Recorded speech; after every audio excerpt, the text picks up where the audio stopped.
One of the things I know is that if your marriage is going to work, you have to work on your character.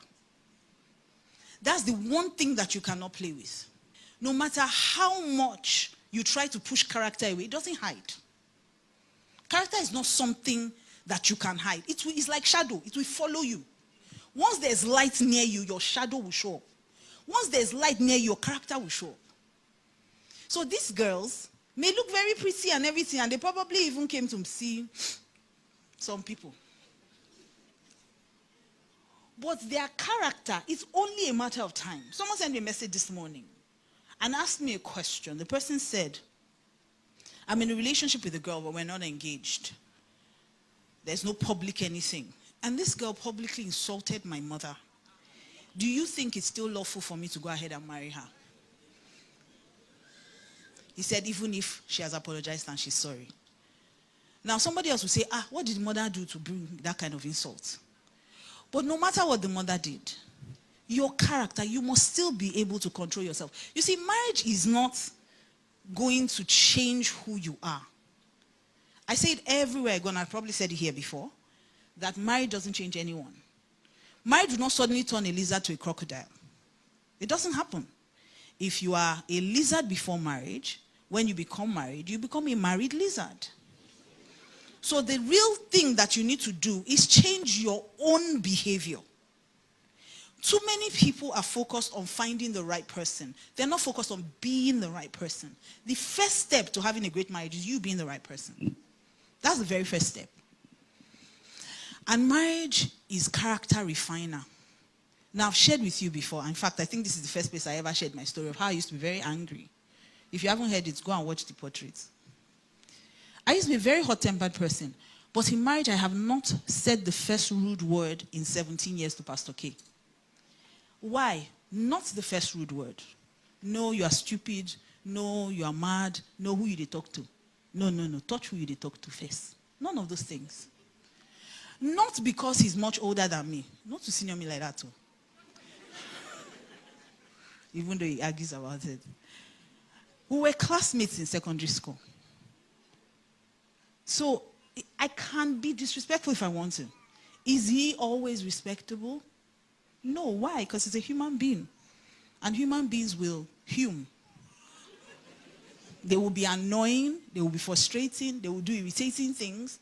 As far as you're a human being, you will be annoying. I am annoying. I'm sure you can tell. But what marriage will do is refine your character. But it will be easier if you've already started working on yourself. So before you even get involved with someone, the first thing you need to do is work on your character. And Jesus said something very profound. He said that by their fruit you shall know them. So it's not about what anybody says to you. It's about what they actually do. Anybody can say anything. In fact, human beings are known to say what they think you want them to say. If somebody is toasting you, they will say anything now. I will die for you. Which man has not said I will die for you, and which of them has ever?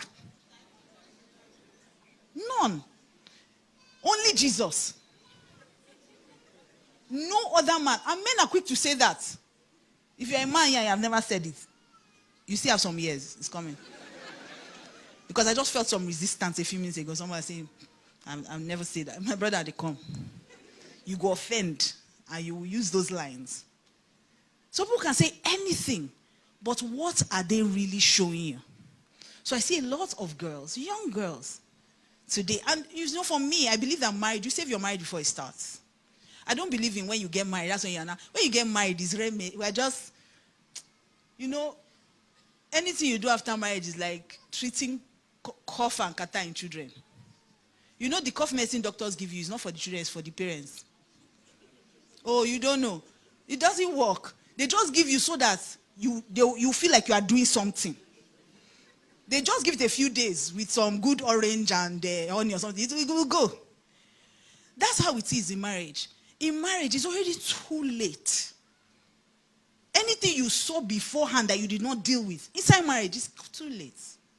They'll just be telling you, in short, they'll tell you pray.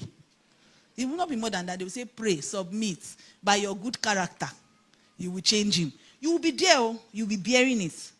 but you'll be doing what the Bible says, Abi? So if you know you don't have power to carry load, then from before you even start marriage, you have to ask some certain questions and you have to open your eyes. When the Bible says watch and pray, it is most effective in marriage or before marriage. So when you are praying for husband, you don't close your eyes. When you are praying for wife, you don't close your eyes. You watch and you pray. Makarebo shata libra.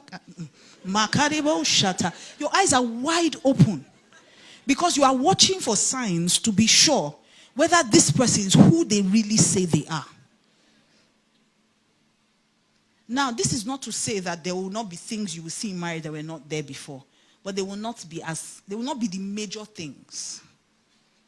So a lot of women have guys who they don't go to church. They didn't give their life to Christ. They gave their life to you when they were toasting you. Then you expect that after you marry him, you'll be a godly man. You can't change anyone. Not even yourself. You see how hard it is to change yourself even when you make decisions to change. Then you think you're going to marry somebody and change them. So a lot of things people are crying about after marriage are things that they could have resolved before marriage.